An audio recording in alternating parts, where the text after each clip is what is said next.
Hello everyone, welcome back to Chifao channel. So today let's practice English speaking. IELTS speaking, with Phương. And the topic of today, the internet, okay? Part 1. Do you use the internet much during the day? Actually, yes. I am amazed how much the internet has to offer in terms of education, business, communication, and art. So I frequently find myself browsing pages and looking for useful content. What do you usually do on the internet? The list of things that I do there is quite long, but primarily I look for and buy ebooks, listen to insightful podcasts, take online courses, seek and apply for internships and international events. What are some advantages of internet? There are so many things that the internet can help us with.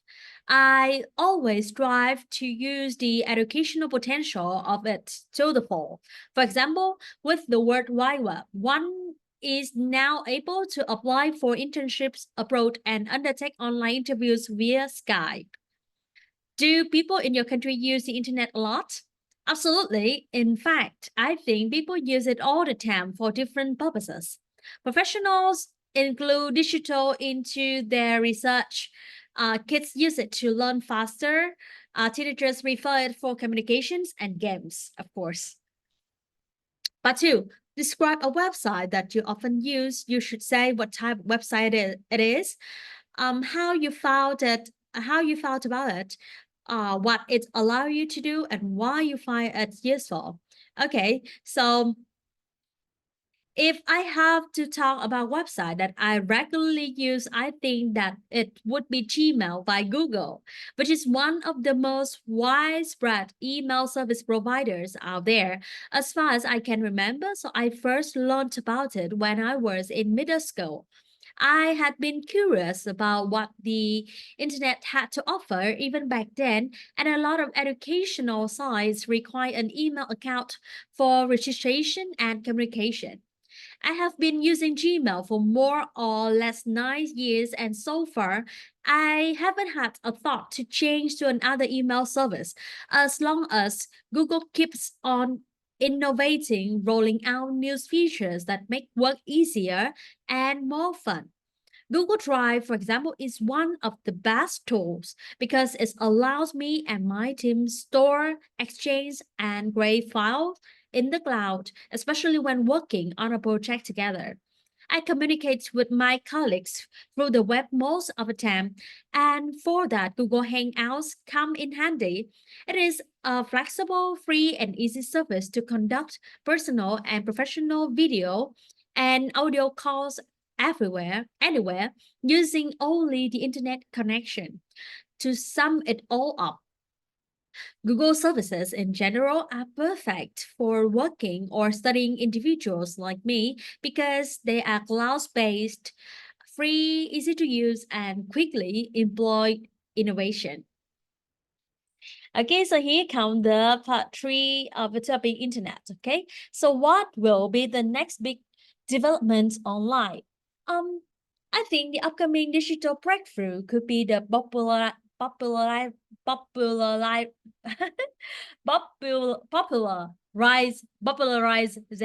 of blockchain smart contracts in logistics. Even though blockchains in general remains a questionable technology in terms of users, I strongly believe that it can enhance logistics of big corporations, like deliveries faster, human error-free, and more reliable. This would revolutionize our online shopping. How has the internet changed social behavior? Generally, the internet has influenced social interactions of people in both positive and negative ways. The magnificent effects of the internet in socializing is that one can now easily communicate and make friends with people all over the world without having to step out of home. However, because of this, some people have become somewhat isolated and now spend most of their time online, neglecting real communication with friends and family around them. An example of this might be when a couple goes on a date, but then one partner spends most of their time on the phone, either replying to work emails or checking social media.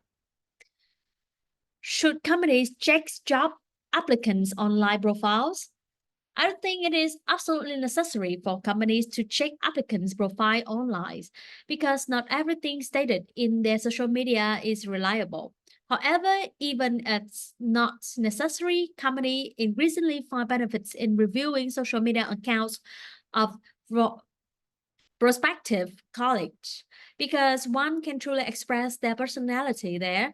Still, would be better if firms looked into LinkedIn or professional CV records of an applicant to avoid any biased decisions. Key vocabularies. So just pause the videos and then write down all the new words you need.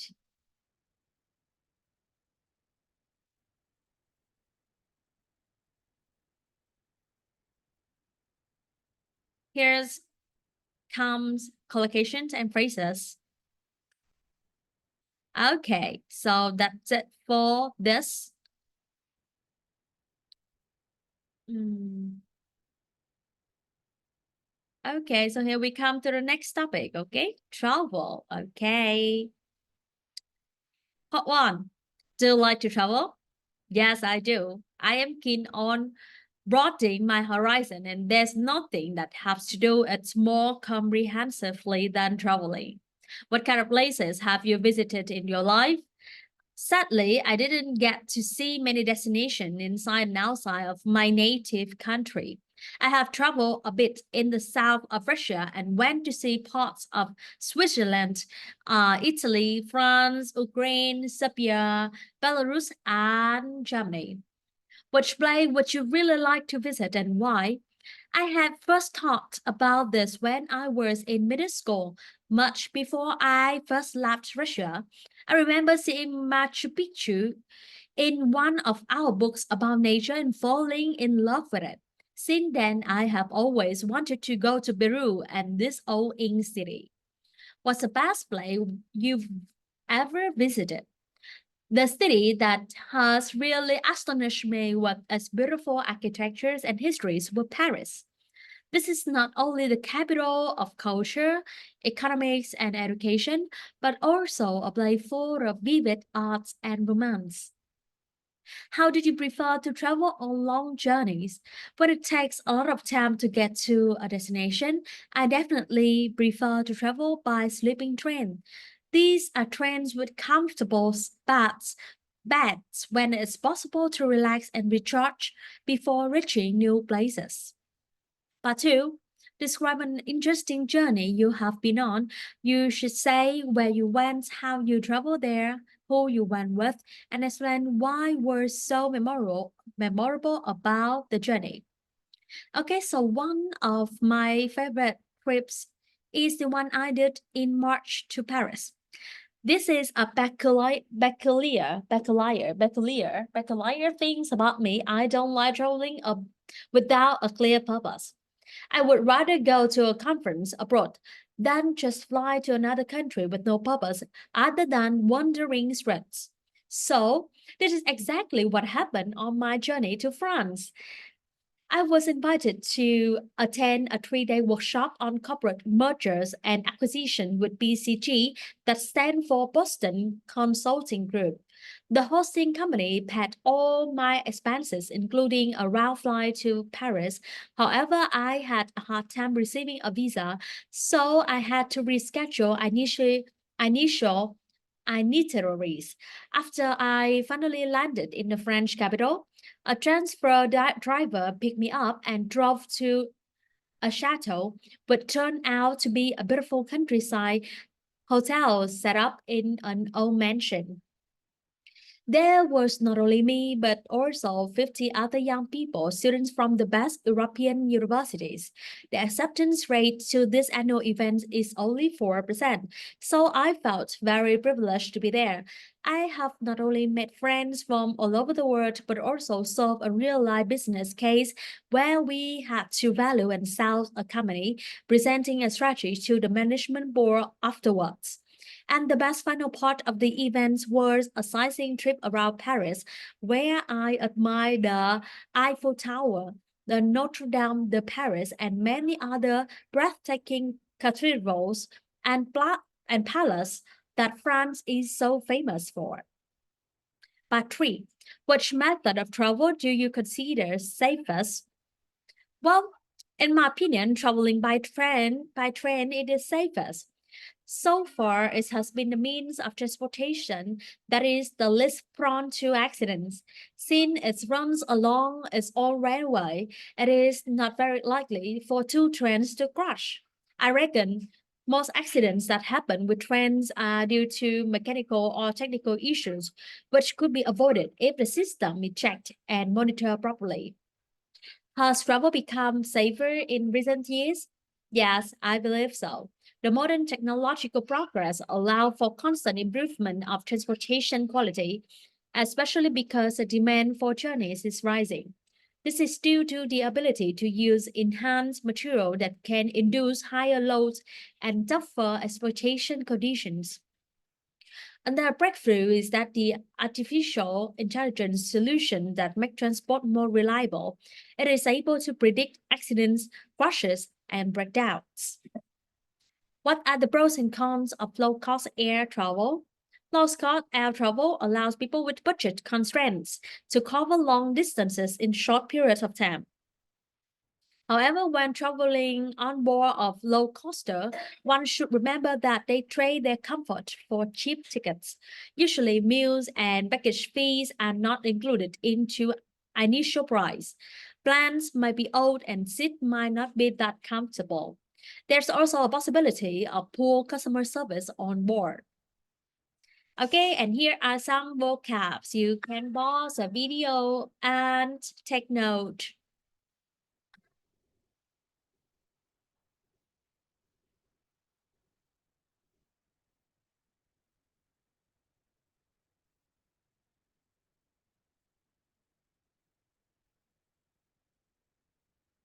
Word formation.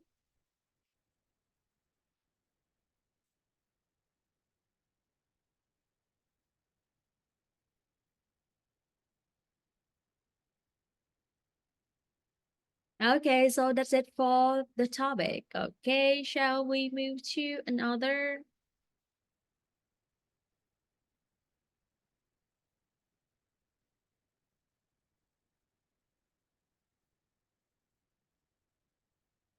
Okay, now we move to the next topic, the media.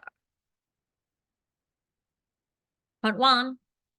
Where do you usually get the news from? I commonly get news from the internet and email subscriptions because they are very much accessible and engaging for me. These sources always provide fresh and timely updates about economics, politics, and the societies in general.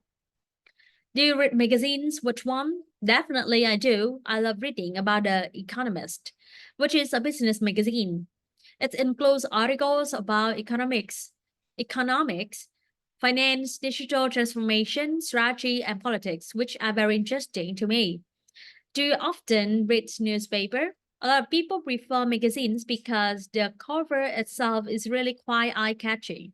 This is not necessarily the decisive factor for me. However, I don't find myself frequently reading newspaper because they take too much space in my bag. I prefer online media. And which kind of circumstances do you usually listen to radio? Well, I used to listen to it almost every day when I was at middle school. Back in the day, my grandparents would always drive me to school and they listened to the radio all the time. Now I prefer podcast because I actually get to choose what exactly I want to listen to. What is the most credible media source? Unfortunately, it is almost impossible now to tell the difference between trustworthy and corrupt media. However, I try to think critically every time I read the news and validate it across different channels. But too, with podcasts you often listen to, what it is name, what it is about, why do you want to listen to it, and say why do you think why what you think could be improved about it. I am a huge fan of podcasts. In my opinion, so they are one of the best sources of news and information in general because their form is highly convenient and flexible for anyone. Like people can literally listen to podcasts when doing anything else, driving, washing dishes, ironing, applying makeup, working out, running, cooking, and so on. My favorite podcast is called Today's in Focus. It is a new podcast brought to us by The Guardian, a famous British media agency. I have just recently started listening to it and I am already captivated because of the engaging way they talk about current world's news. Although I usually prefer finance language or business oriented shows, this one really allowed me to stay updated with the state of affairs around the globe. To give you a better idea of what it is about, I will describe the latest episodes called Inside the Campaign to Stop Brexit. This one an episode which covered the latest political developments among the people who want Britain to stay within the European Union. A Guardian correspondent went to London to interview one of the leaders of the Remain campaign, which advocates for Britain to remain inside the EU. I was able to listen to opinions of people who are really deciding on the next steps of the world's politics. After the report, there was another piece of news about the current threats of the Jews in the USA. I can't think of anything in particular that I would like to change about the podcast because I find it perfect. Perhaps a bit more topics covered would be even better. But three, do large media organizations have too much influence and what makes you believe that? Yes, I think so. Media agency have got an extreme influence on people, especially children. Nowadays, the young generation has become more and more exposed to the internet. Being a highly, easily influenced audience, they might come across inappropriate videos of violence, for example. Obviously, this will have a negative effect on a child behavior and morals. An example of this is my 4-year-old nephew who often watches YouTube videos. One day he said a really offending word to one of his friends of why they were playing. When I asked him where he learned the word, he said, from YouTube. What is the most important media source for people in your country and of your age? I think the most powerful and commonplace media source being used today by citizens of our country, especially people of my age, is social media. Social media sites do not only provide entertaining content or serve a tool to stay connected with friends and family. In fact, they are mighty platforms for instant news spreading across the globe. For instance, only 50 years ago, it would take at least several days for an announcement to get from one region to another. Now, any kind of news instantly covers thousands of kilometers in seconds. This might also be used for malicious intentions. How important are newspaper? What is their futures in the age of the internet? Even though the internet is widely used now, newspapers still remain popular for local communities. It is important to take into account different groups of news consumers. Some people, like adolescents and young adults, may indeed prefer digital content. However, there still are a lot of older people who traditionally stick to conservative sources of information, such as newspaper. Moreover, some people trust particular newspaper publishers more than the internet.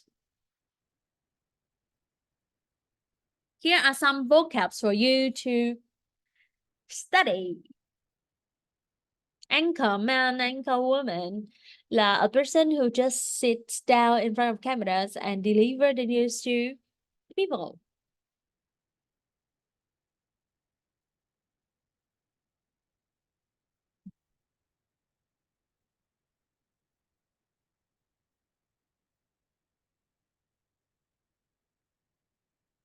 collocation and phrases.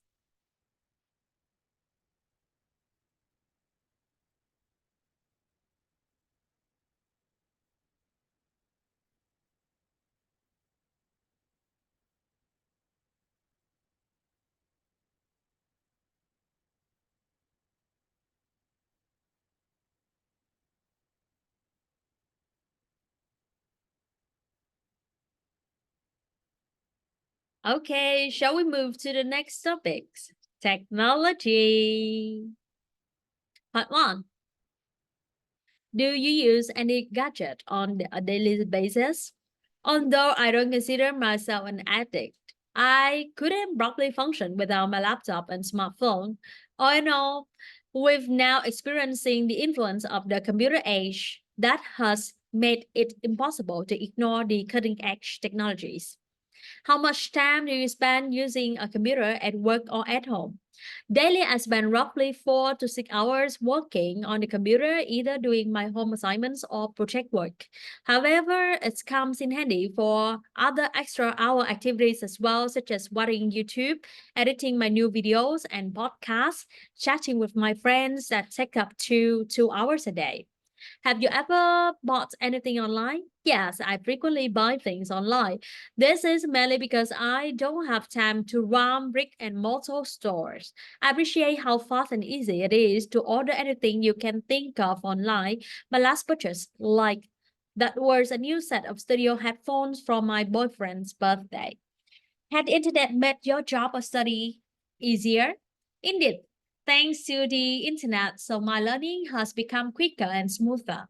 For one, I can easily access any necessary literature articles without looking through all the library materials. Second, the internet tools have made online collaboration with other students possible. Do you like working online or in the office? I actually see benefits in both. However, it is truly very convenient to stay in touch with colleagues anywhere I go. I just need a laptop and the internet connection.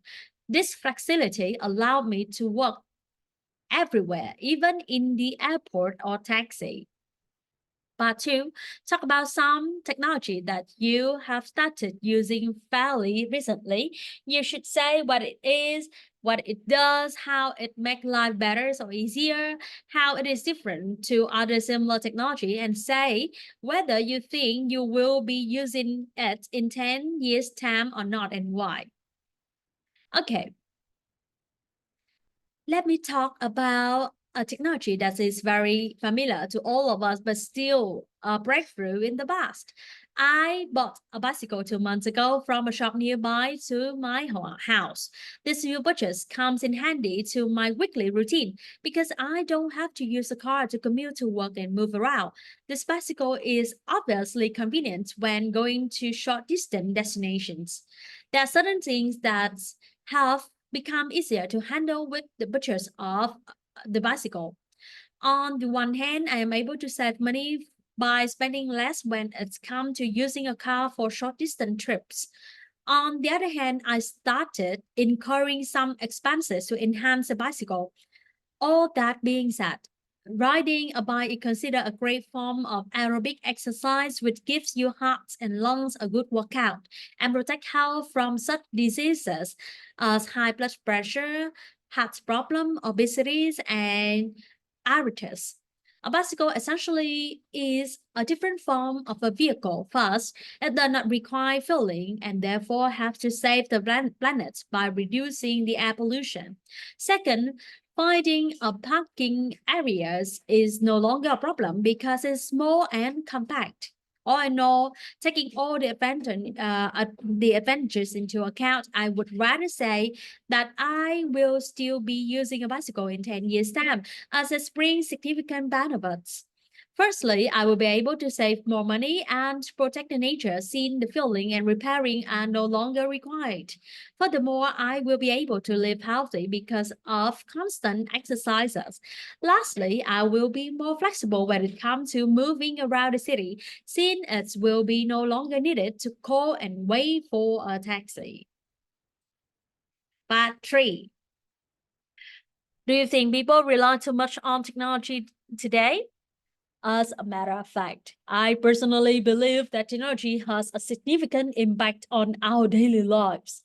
It's enabled us to resolve lots of our day-to-day problems. Communication has been made faster and easier.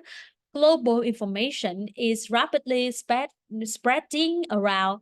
The entertainment industry has been fostered by Netflix and Amazon Prime. Nevertheless, it is crucial to develop a balance in order to identify the time we spend with the technology as well as the time we spend with ourselves, delving into our thoughts. What are some great inventions you know about? Um, it's really tough to pick one particular scientific invention that has positively influenced the human race, as there are possibly hundreds and thousands of such innovations. However, I firmly believe that among the greatest ones are the wheel and the cell phone. These inventions have made our life easier to the extent that their absence may cause lethal cases for some. For example, without the use of a phone, it would be tough to immediately notify people about accidents. Without wheels motor vehicles, it would be impossible to quickly rush victims to the hospital. Do you think that the advance of technologies has improved standards of education in school? To my mind, the spread of the internet has had a significant impact on the modern method of teaching. I strongly I strongly believe that the motivation has increased both in teachers and students because information is now freely available. I'm happy that education has become accessible for people regardless of border, income, or skin color. International communities should definitely continue fostering the improvement of education accessibility. Here are some vocabs.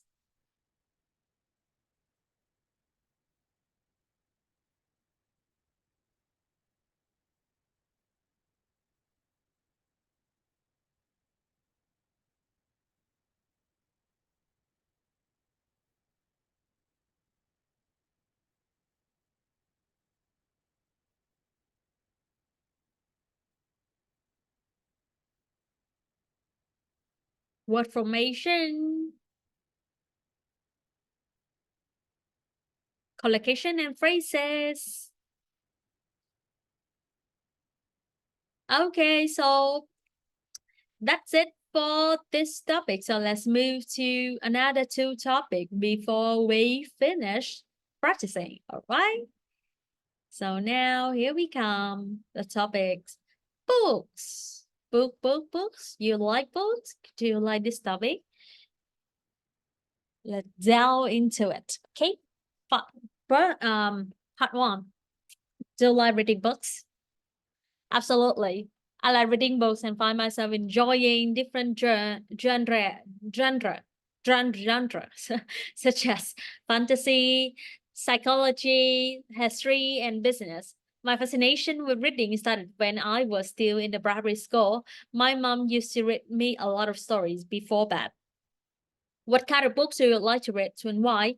I am really into fantasy books because I really think they are quite creative, and their author definitely have a great deal of imagination. Take the Lord of the Ring or Harry Potter. Anti-magic words are created in these books. Where do you like to read and why? I usually read why when I am traveling on train or airplane. It is calm there, and I can be focused on my book for a long period of time without distractions. Of course, reading at home is pleasant as well. I can enjoy something alongside. Do others in your family read books too? My father is an avid reader. He constantly expands his expertise in different fields and likes to read books to gain more knowledge about the subject he is interested in. My younger sisters like fantasy books as well. Do you usually buy your books from a special place and why? No, I often borrow books from the local library or school since I read a lot and otherwise my apartment would be just cluster. That is more environmentally friendly as well, as long as less book need to be produced. Two, describe a book that you have read which you would like to read again. Explain why you would like to read it again. What is it about? What genre of book it is? Is this your favorite genre of book? I would like to talk about a book that I believe had changed my life. It's called Atlas Shrugged and was written by Anne Rand, a Russian born woman who lived all her life in the US because she had to move in the beginning of the 20th century due to a Russian revolution. This is a dystopia that tell an extensive and complicated story of America being on the verge of socialism and capitalism. Antagonists of the story push the country to the socialistic camp because they despise rich and wealthy individuals who got to single-handedly rule major infrastructure like factories and railways. On the other hand, Atlants, who earns their wealth by hard work and determination, believe that capitalism reflects the social desire to succeed the best and give everyone an opportunity to exercise their skill to achieve any goals imaginable. Therefore, the conflict emerged between two powerful layers of societies and bring to the front a few people representing both camps. A handful of protagonists in the books are passionate dreamers who achieve their ambition targets and earn abundant wealth being quite young, and I found that their values and personal views are closely correlated to mine.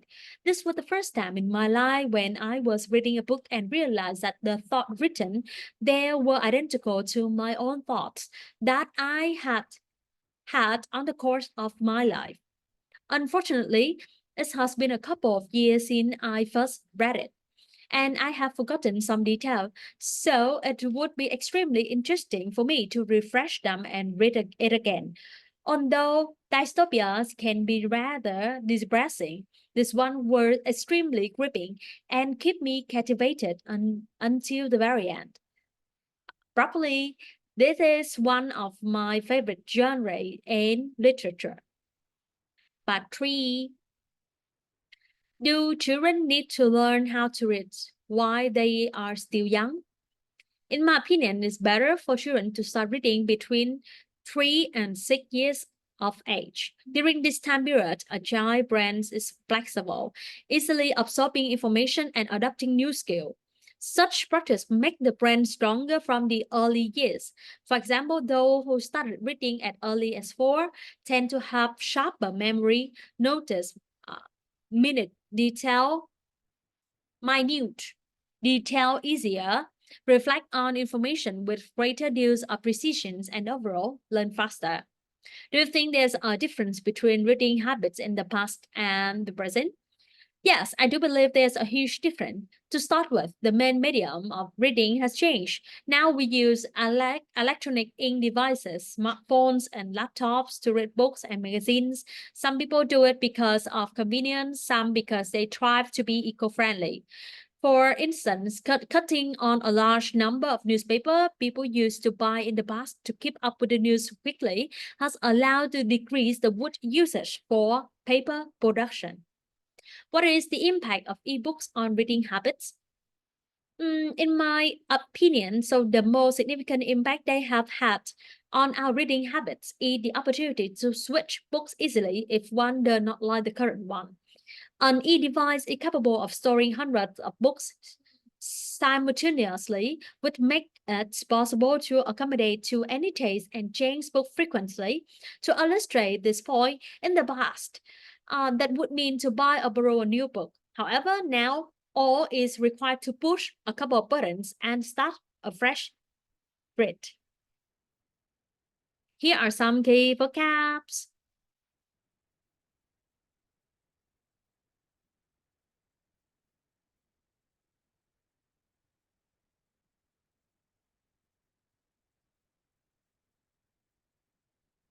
Okay, so that's it for this topic. And now we move to the final topic.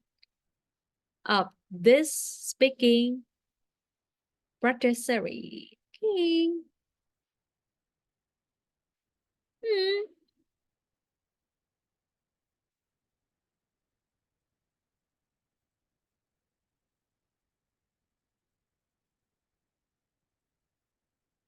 Describe a person. Part one, describe yourself physically. Basically, a young green-eyed girl with white skin and brown hair with a typical Russian look. I do seem younger than my age, I guess. Describe yourself emotionally. At the first glance, I am an emotionally balanced person. What beats me most is, in fact, dishonesty. I just can't stand people lying through their teeth. Thankfully, there are not many people like that around. And which ways are you similar to your friends? Well, we've been through thick and thin together. That's probably why we are those easygoing and trustworthy friends, sharing common goals and beliefs that help us foster cohesion and empathy. Are you similar or different to your brothers or sister? Well, people have often said that I have many striking resemblance with my younger sister. I'd say we are all caring, empathetic, loving, and hardworking. What do you think a true friend should be like? In my opinion, friends are truly there for each other. They support, listen, and sometimes even work for each other. There should be nothing impossible for people who claim to be friends. Describe someone you like in your family. You should tell what the appearance of this person is, what personality he or she has. Why do you like this person?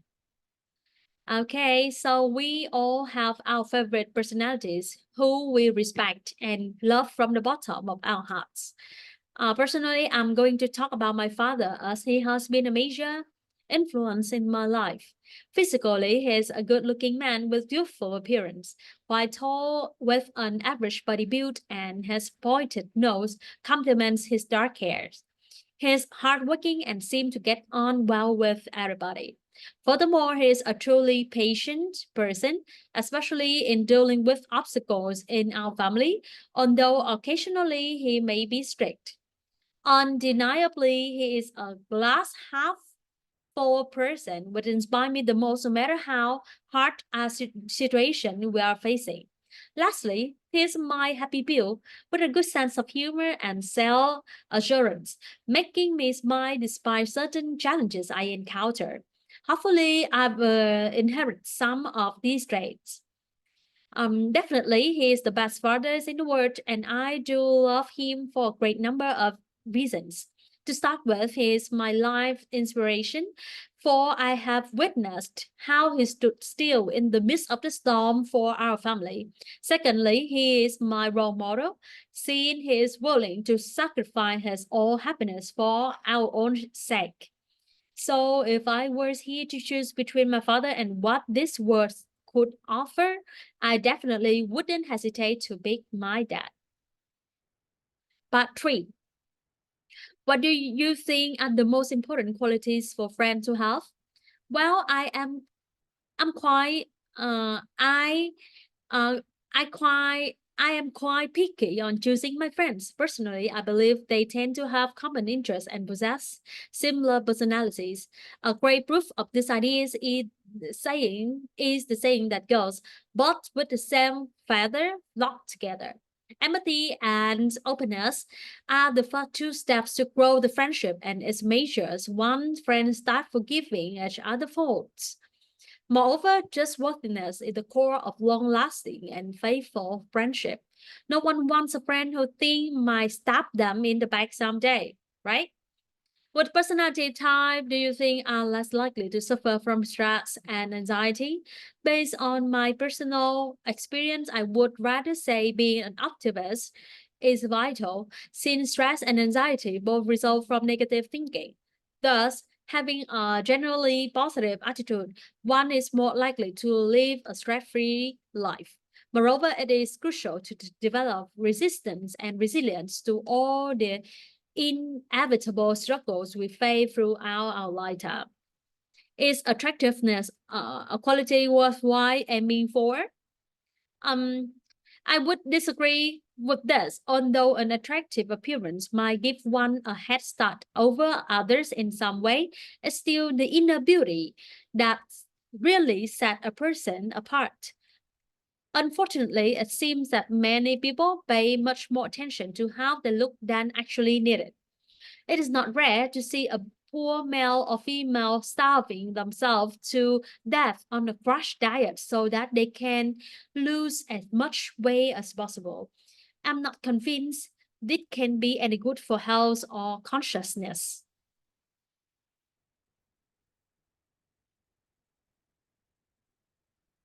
Here are some vocab. You can pause the videos and write them down.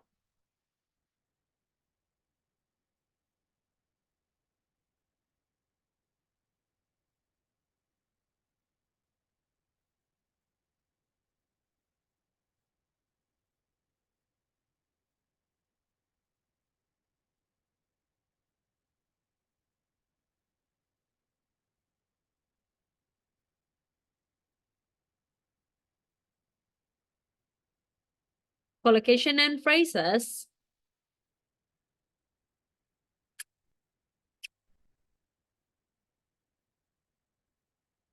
Okay, so